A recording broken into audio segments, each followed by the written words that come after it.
agency dedicated to collecting and analyzing information from all over the world, meaning for spying. They call it the Central Intelligence Agency, the CIA, and it completely revolutionizes the art of the coup. Oh, and at this point, the US is now a full-blown global superpower, no longer just looking in their own neighborhood, but rather at the whole world map, investing huge resources into fighting their global rival and its communist ideology. So this gets us to Iran, 1953, where Iran had just elected a new star politician, Mohammad Mossadegh. He rises to power believing that Iran must take back control of its most valuable natural resource, oil, which at the time was completely controlled by a British company called the Anglo-Iranian Oil Company. We know it today as BP. Mossadegh is done with this. Let's kick the British out and take back our oil. But like the US, Britain is not happy with Iranians trying to take back their resources. So they warn that if they do this, there will be consequences.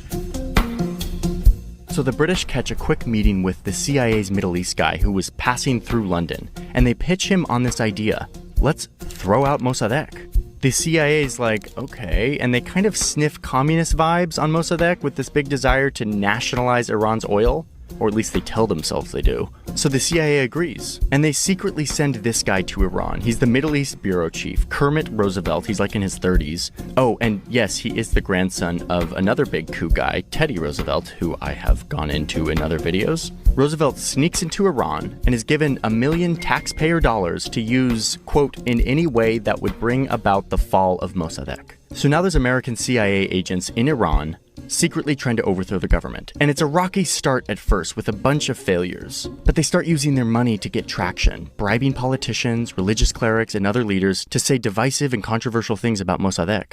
They hire locals to stage attacks against religious leaders, making it look like they had been ordered to do so by Mossadegh.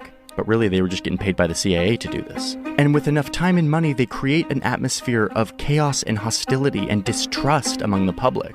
Oh, and there's weapons. The CIA stashes enough weapons and explosives to support a, quote, 10,000-man guerrilla organization for 6 months, like just in case they need to, start a full-on conflict. The result of all of this is more violence and chaos that engulfs the capital. Shops are being destroyed, bullets are flying into mosques, people are beaten, and thousands of paid demonstrators flood the street. The city falls into anarchy, all of it orchestrated by CIA money. And in the end, this all results in a bloody shootout at Mossadegh's house.